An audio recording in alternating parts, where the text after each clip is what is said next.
fugit pentru o săptămână în Gran Canaria, ca să schimbăm frigul din România pe soare, ocean și peisaje spectaculoase. Am locuit lângă dunele din Maspalomas, am ajuns în fermecătorul port de Mogan, am prins cel mai mare carnaval de pe insulă și am făcut un hike de 5 ore până la sălbatica plajă Gui Gui. A fost una dintre cele mai frumoase și intense escapade ale noastre, iar în vlogul ăsta îți arătăm tot traseul nostru prin Gran Canaria ca să-ți facem poftă să vii și tu aici. Hei, suntem ca prăpădiții și suntem în Gran Canaria.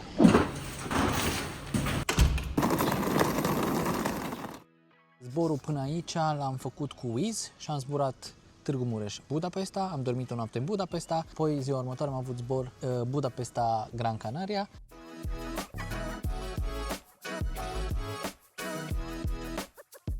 Prețurile zborului, noi în fiecare an ne luăm acel Wizz Discount Premium Club, care ne oferă priority și alegerea locului la fiecare zbor. Zborul până aici ne-a costat destul de mult până la Budapesta, pentru că era vacanța școlară și ne-a costat 470 de lei. De obicei zburăm cu mult mai puțin. Până la Budapesta noi am zburat și cu 200 de lei. Dus întors pentru amândoi, nu pentru o persoană. Exact. Țineți cont, dacă vă permite timpul și sunteți flexibili, nu zburați în vacanțele școlare pentru că e foarte scump. Și din Budapesta până în Gran Canaria, zborul dus întors pentru amândoi ne-a costat 1100 de lei. Asemănător am zburat și anul trecut, deci foarte ok în prețul. Tenerife.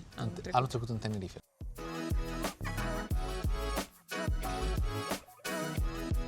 Da, și asta este coada de la Cicar. La coada asta trebuie să stăm ca să ne luăm mașina. Este cea mai recomandată companie de rental pentru că nu trebuie să ai card de credit pentru ei, ai și full insurance pe ea. Da, în momentul în care faci rezervarea, ți-o faci, nu trebuie să plătești nimic, plătești la fața locului când vii, dar o să vedeți că și în clipul nostru foarte multă lume stătea la ei pentru că îți cei mai buni.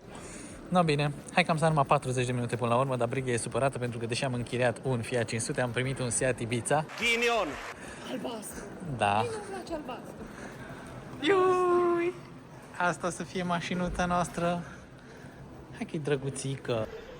Na bine, e cu full insurance, deci nu o verificăm. Ne-a costat pentru 7 zile aici 213 euro. Am plătit pentru 7 zile full aici cu full insurance. Am ajuns acum, se numesc apartamentele Danubio sau ceva de genul. Uite aici. Ideea este că nu am găsit cazare care să ne placă pe toată perioada, așa că am splituit în două și o să vedeți prima noastră cazare. Hai să vă arătăm primul nostru apartament unde o să stăm. Cum intrăm? Asta e living-ul, frumos. Nu-i foarte mare, avem un televizor, avem aici o canapea, aici avem o bucătărie. Da, cu tot ce trebuie, cel mai probabil o să ne gătim micul dejun aici. Apartamentul a fost renovat recent, asta ne-a convins să-l luăm și a fost la un preț super ok. Avem aici balcon și acolo undeva în depărtare se vede marea. Suntem într-un fel de complex de apartamente aici. Da, și ci că ai voie și la piscină dacă vrei. A fost cea mai bună variantă pe care am putut găsi, dar totul chiar frumos, foarte. Cu 2 săptămâni înainte ne-am la cazare. Aici avem Cafea, aici un vin foarte frumos. L-am luat prin Airbnb apartamentul ăsta. Iar aici avem dormitorul. Foarte frumos, curat, lingerie albă. Atât tot că mi se pare că e un miros de stătut și acum am început să aerisim. Asta este baia, foarte frumos și asta. Sfântul Tron aici, așa îi place la nepoțelul meu să zic. Duș frumos. Ce îți mai trebuie? The basics. Și avem aici, ce mai este? Și o mașină de spălat vase. Ce ne-a dat? din astea. Ulei de măsline, oțet balsamic, sare. Esențiale pentru gătit, probabil. Bună dimineața! Aici răsare soarele la 7:30.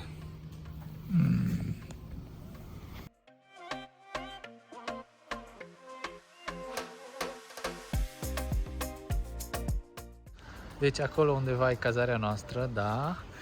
Și aici e plaja. Și nu numai că e plaja aici, dar chiar acolo sunt dunele alea celebre din Maspalomas. Ioi, ce fain e sentimentul să te ardă nisipul.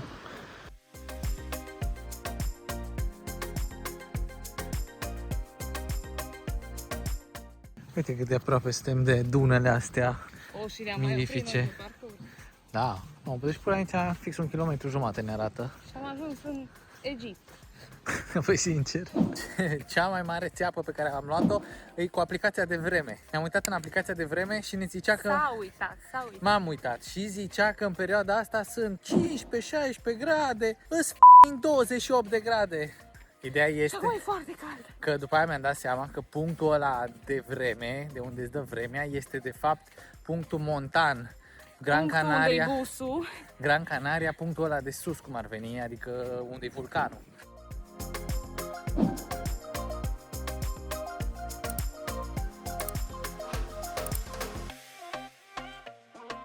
Deci inițial am crezut că sunt numai niște potești pe care ai voie, dar aparent ai voie cam peste tot aici pe dunele astea și o foarte mare bucată. Poți să ajungi și la mare, foarte frumoasă zona asta.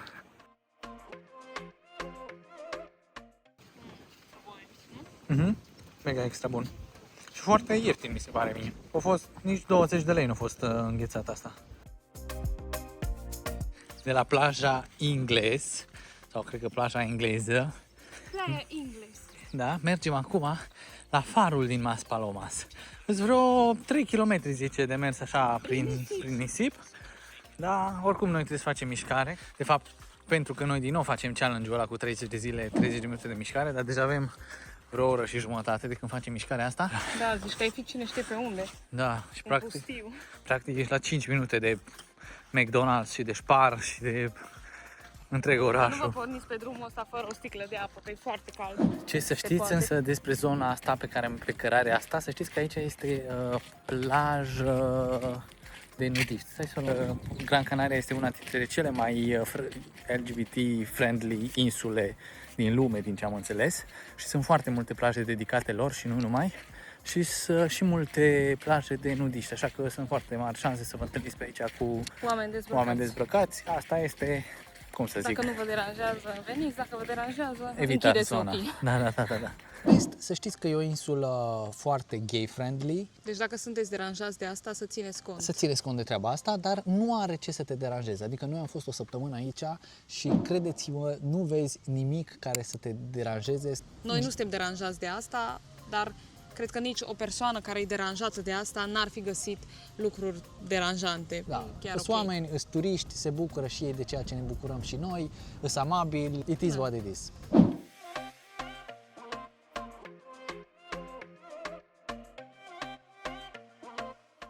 În sfârșit am ajuns și noi la far, 40 de minute mai târziu.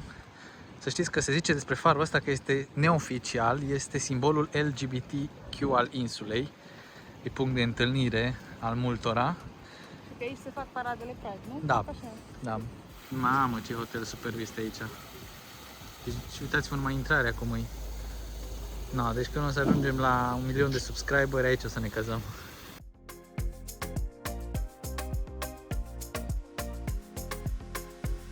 Am venit până aici la farul din Maspalomas și acum ca să ne întoarcem înapoi la cazare, luăm busul.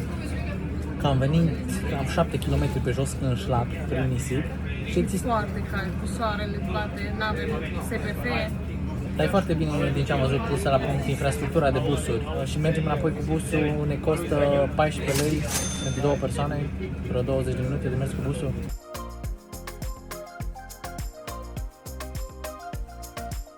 Și avem o dată drumul ăsta mare din Maspalomas și lângă e autostrada, deci vă închipuiți cum se aude noaptea aici, dar eu sincer a fost un fel de white noise. Faptul că e circulație non-stop, eu așa l-am auzit ca un white noise, Briggy și-a pus căști, adică nu căști, dopuri. Eu încă n-am avut nevoie, deci ăsta e geamul nostru de la baie, de aici. Zici că e la închisoare. Sincer, și acolo e geamul nostru de la dormitor. Da, și asta e intrarea noastră. Da, apartamentul foarte frumos, la tine cheia, iubire. Prima cazare pe care am luat-o, cea de la apartamentele Dunării, că fix așa se numeau, era luată de pe Airbnb și ne-a costat pentru 4 nopți acea cazare 1800 de lei. Am fost foarte Mi-a mulțumiți. plăcut mult mai tare cazarea respectivă, a fost și mai mare și mai spațioasă. Într-o zonă foarte bună, chiar pe lângă plajă, cu view la mare, foarte frumos. Mi-a plăcut foarte mult. Da, mi-a plăcut foarte mult, curat în interior și așa mai departe. 2 minusuri ce le-am avut eu acolo. Unul era un miros ușor ciudățel, Puțin, ceva de exact. la o soluție de curățat și După aceea am mai aerisit și a fost ok. a fost exact același lucru pe care l-am văzut și în Tenerife. Erau niște mici furnicuțe pe blatul din bucătărie de care am înțeles că nu se poate scăpa prea ușor. Dar nu invadau minusuri. mâncarea sau nu, Nu. nu prea te deranjau, atât dacă le Mai vedeai. le vedeai Da. acolo, erau super minuni. În rest, apartamentul foarte Da, frumos. proaspăt renovat, foarte fain. Mie mi-a plăcut maxim acolo.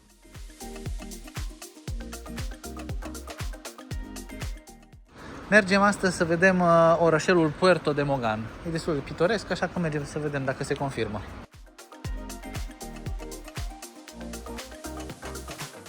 No, bine, hai că am ajuns. A fost destul de greu să găsim parcare și ulterior să ne luăm tichet de parcare, că aparent se plătește aici chiar central, cel puțin locurile albastre unde parcăm noi. Și am plătit pe 2 ore 1,50 euro, ceva de genul, dar prin aplicație și au aplicație super greoaie și numai în limba italiană, da?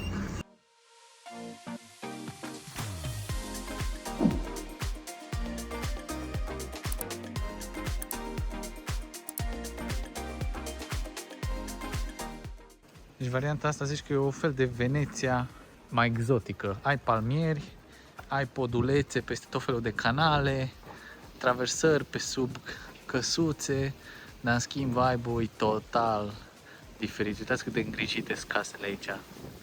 Foarte, foarte șmecher.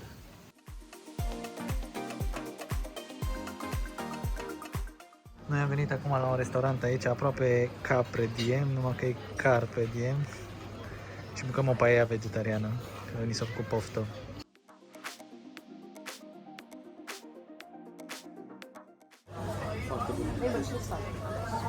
Da.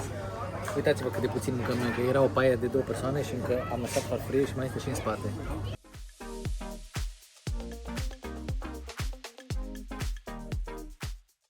Da, m-am zis că aplicația e praf de parcare. Am vrut să-mi prelungesc acum parcarea, după vreo 2 ore de stat aici, în timp ce mâncam. Îmi zicea ceva eroare în aplicație. M-am dus la mașină, am amendă, 8 euro amendă. Hai, că o plătim 8 euro. Cam asta a fost în Mogan astăzi. Și vreau să vă zic o schemă. Este aici mai jos o parcare și 11 euro pe zi. Și amenda e 8 euro pe zi. Deci mai bine stați la coadă la amendă. A fost foarte frumos Foarte orășelul fain, ăsta. mi-a plăcut și Chiar mie îl maxim. recomandăm. Și live pro tip, când luați o amendă și vedeți că aveți amendă bor, o lăsați pe tot parcursul zilei ca să nu mai luați încă una. Ce te-aș bate? Scuze, o plătim. Promitem. Deși să știți că noi am plătit parcare, dar am plătit pe altă zonă. Nu, acum Asta este, se mai am întâmplă. plătit și parcare, plătim și amendă, nu e nicio problemă. Totul e bine când Suntem se în termină cu vacanță. bine, da, exact.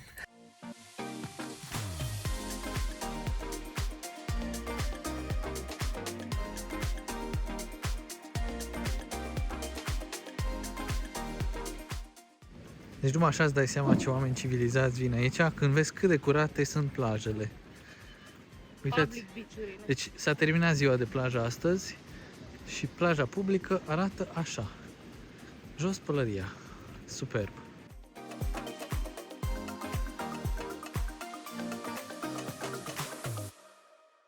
Bună dimineața! Astăzi în Gran Canaria e vânt. La vânt saharian. Da, ceva vânt saharian, e foarte cald afară, dar după cum vedeți cam așa arată situația afară, e destul de gri situația și soarele e undeva acolo ascuns. 2 hours later. Hai că ne-am încumetat să ieșim afară pe furtuna asta tropicală. Jesus! Ha?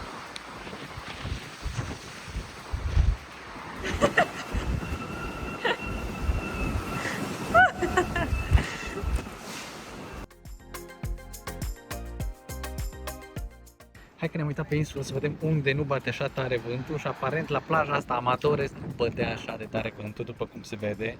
E mult mai liniștită situația aici.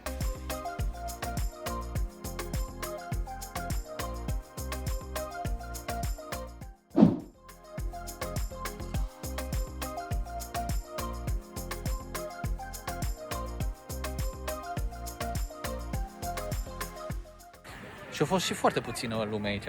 Adică noi... Da, păi cred că lumea a fost speriată de vântul puternic din zonele celelalte și eu cam stat la interior. Așa că am avut cea mai populară plajă din Gran Canaria, aproape doar pentru noi și încă câțiva. A fost foarte frumos.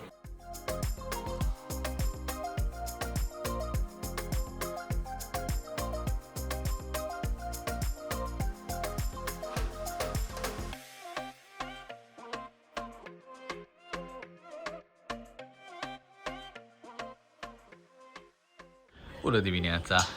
S-a dus furtuna de ieri. Vântul, că a fost vânt saharian toată ziua și uitați cum arată piscina a hotelului aici, sau mă rog, apart hotelului unde stăm noi, cât de murdară e, asta trebuie curățată, că e vai șaman. Gata, părăsim prima noastră cazare, am stat 4 nopți aici, mergem pentru că astăzi avem rezervare sus, acolo pe munte, la celebra piatră Roche Noble. 2 hours later. Am ajuns la parcarea unde se lasă în mod normal mașina, dar plouă tare și numai că plouă, ceață și îs 6 grade. Deci în caz că veniți și vreme bună, aici, asta să căutați pe Google, aici se vine. Vai, dar ce?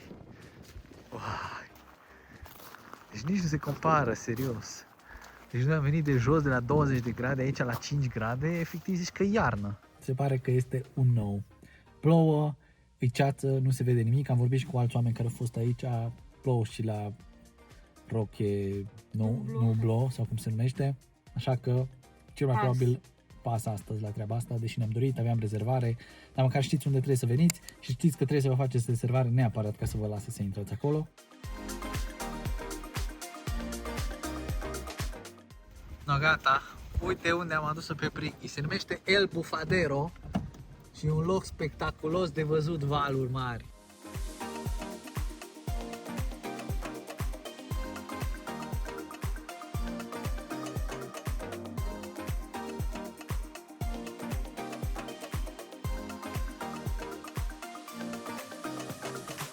Locul ăsta e spectaculos, foarte frumos și foarte aproape de cea de-a doua noastră cazare. Hai că am venit la cea de-a doua cazare, e undeva în zona nordică, cum v-am zis, și se numește Bamboo Suits Vegeta. Și asta e camera noastră, avem un pat simplu, o măsuță, o mică chicinetă aici. Baia, aerisești baia în cameră. Aha, deci asta e baia. Mirosul de... Da, aerisești baia în cameră. Ok. Și asta e baia. Ok. Duș în interior. Dislike. Hai că am descoperit cum se deschid și alea opritoarele de afară. Nu știu, ne descurcăm noi. Cel de-al doilea apartament l-am luat prin Booking și se numește Vegeta Bamboo Apartment. Acela ne-a costat pentru 3 nopți, ne-a costat 1650 de lei. Deci mult mai mult și mult mai nașpa, aș zice. Da, nu ne-a plăcut atât de tare, adică curat în interior, dar erau niște detalii care...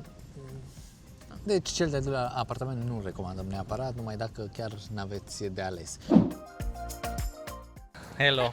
Mergem la ceva carnaval. Da, e 28 februarie aici și am aflat că este un carnaval foarte mare aici în Las Palmas de Gran Canaria și mergem și noi să-l vedem. Uitați, deci e plin de lume costumată pe stradă, peste tot.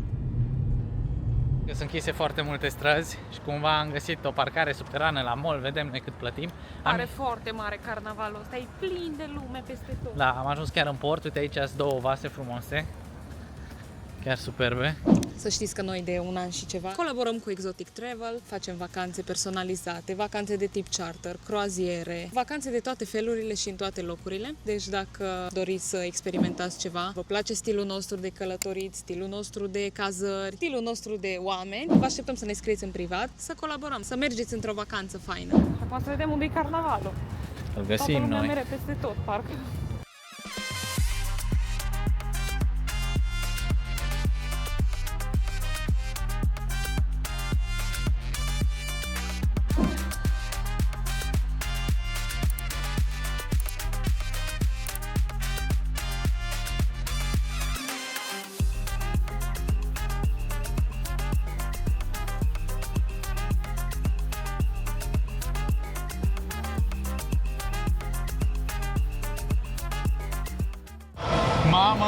Mamă, ce experiență am avut!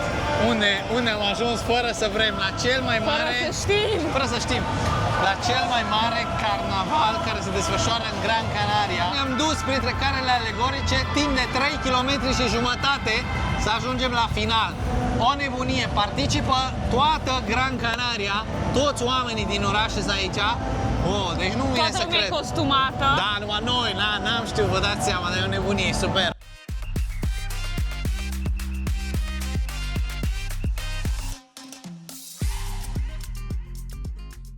Pentru că vrem să fim și căprițe de munte, astăzi ne ducem la un hike, cel mai spectaculos hike din Gran Canaria. Mergem să vedem plaja Gui Gui.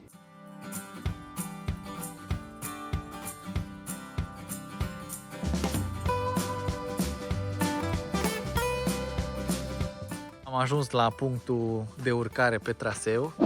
Cam așa se prezintă traseul. No, bine, nu suntem noi foarte echipați, dar avem Adidas care stau foarte bine pe picior și sunt aderenți. Care acasă nu fac niciun hike. Brighi nu face acasă hike-uri. Maurițiu, Dar să știți că noi ne-am propus de foarte mult timp că vrem să începem să facem chestiile astea. mai mult tu. Adică eu și încerc cumva să ne mobilizăm în direcția asta, așa că Doamne ajută!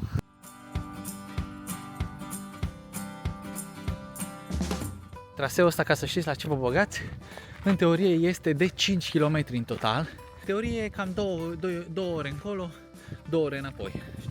Noi încă nu știm exact la ce ne-am băgat, dar e o zi frumoasă și am zis că hai să ne riscăm, să fim capre de munte.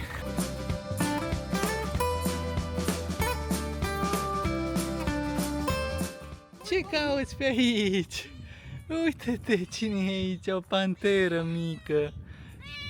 Tu, drăguță. Ăsta e traseul sus, trebuie să o luăm pe aici, să ajungem aici undeva și apoi...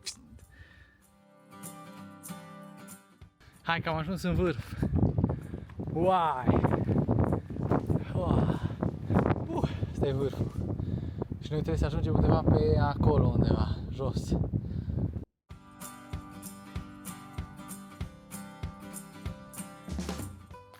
Deci avem o oră și 40 de minute de mers, am făcut deja 4 km și jumătate. Deja ne apropiem tot mai tare de mare, cred că o să fie mai mult de 5 km, asta e sigur. Și aici, uite, este un indicator și aici o luăm în stânga, în jos, către Playa Gui Gui, încă 1 km 20. Uite aici, pare ceva așezare, cineva pare că construit ceva aici și stă așa remote, mega remote.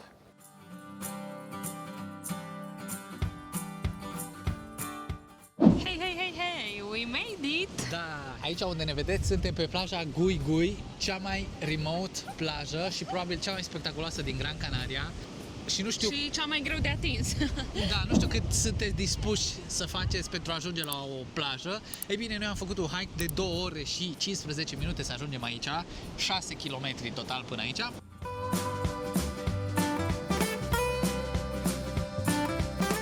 Neapărat de stat la plajă. Adică nu e genul de plajă pe care vii și stai și te relaxezi. It's about the hike, not the beach.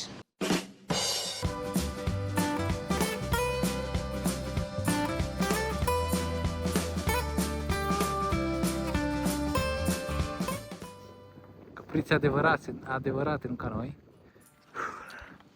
Suntem chiar în vârf acum. Gata, uite-te încă o dată la apă. Pa Gui Gui. Oficial pa. Probabil nu o să mai revenim prea super. curând. Da, drumul înapoi, dezastruos de greu. Acolo jos, chiar acolo trebuie să ajungem. 2 hours later. Ultimii metri, cât mai? 10-20 de metri? 100 de metri, uite acolo e mașinuța noastră. Eu mândru de tine, iubire, bravo! Brighi nu a fost pregătită pentru așa ceva, nici eu. Dar uite că am făcut hike-ul de aproape 12 km în total, 4... 8-7 mi-arată. 11, 8, 7 și 4 ore 33 mi-arată mie. Un pic mai greu decât m-am așteptat eu. Eu eram super încrezătoare, happy, joy. Totul bine la urcare, că ești excited, abia aștept să ajungi, mai ales când ajungi în vârf, vezi deja apa. Dacă îmi vin apoi, vai de cap. Picioarele nu te mai ascultă, ești ca după un leg day. Vai, ai impresia că nu se mai termină niciodată. Da. Nu e ușor, dar e foarte fain, eu zic că meritat. Recomandăm. A fost cam cel mai fain lucru pe care l-am făcut de când suntem aici.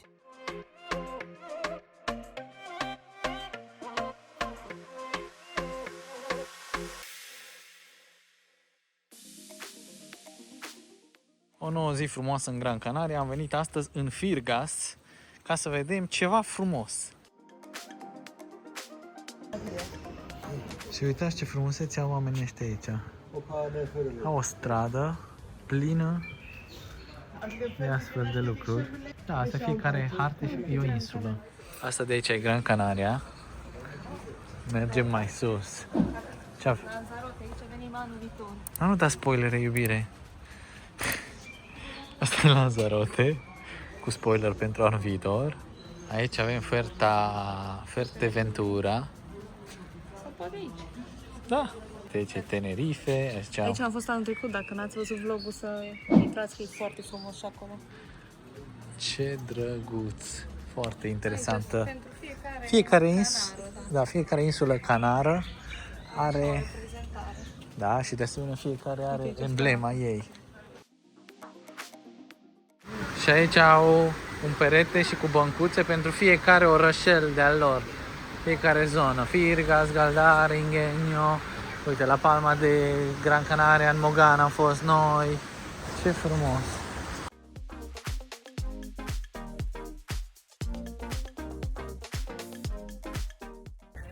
Deci, în orășelul ăsta trebuie să veniți doar ca să vedeți în ce alte insule trebuie să mai veniți aici. Și așa, dacă vă faceți o rută să fiți în trecere, nu vă opriți, vedeți chestia asta și cam atâta. Ne-am mai dus încă vreo jumătate de oră și am ajuns în Puerto de las Nieves.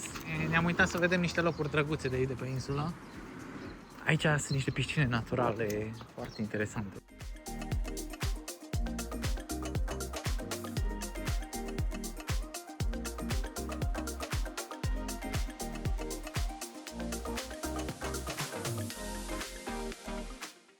Noi, fraier, am venit într-un port, da, și în port unde se mănâncă pește, noi ne dorim ceva vegetarian și nu prea sunt opțiuni vegetariene, dar asta este. Era într-un loc, dar nu avea review-uri bune. Da, foarte faine, spectaculoase zona aia de piscine naturale și portul în sine foarte drăguțel și aranjat. Plecăm acum să vedem un punct foarte important, cred că cel mai instagramabil punct al insulei, și anume Mirador de Balcon.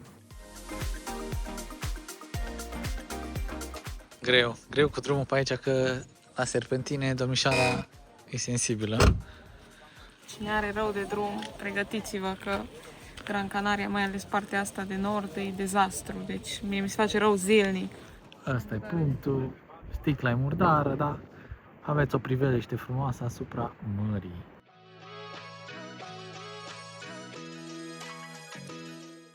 Bine, mai are scheme, dar e drăguț că au făcut chestia asta aici. Păcat că nu întrețin sticla asta și super murdară. Și era mult mai fain dacă făceau...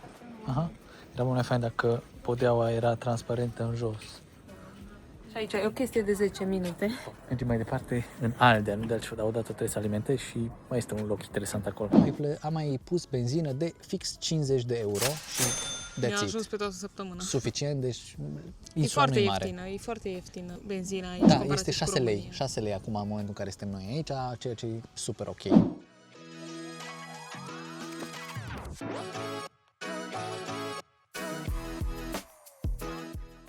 M-a dus Brighi la spotul ăsta instagramabil de la Playa del Aldea. Și aici i-am făcut niște poze frumoase soției mele. Ce prietenos e.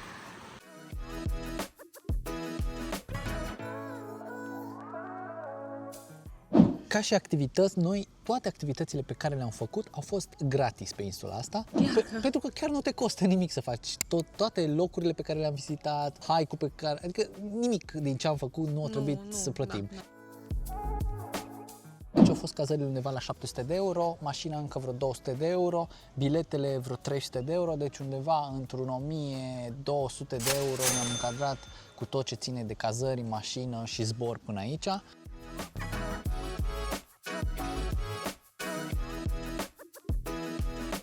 Mulțumim mult că ne-ați urmărit, dați acolo un like, abonați-vă la canalul nostru pentru că mai vedeți unde mergem data viitoare.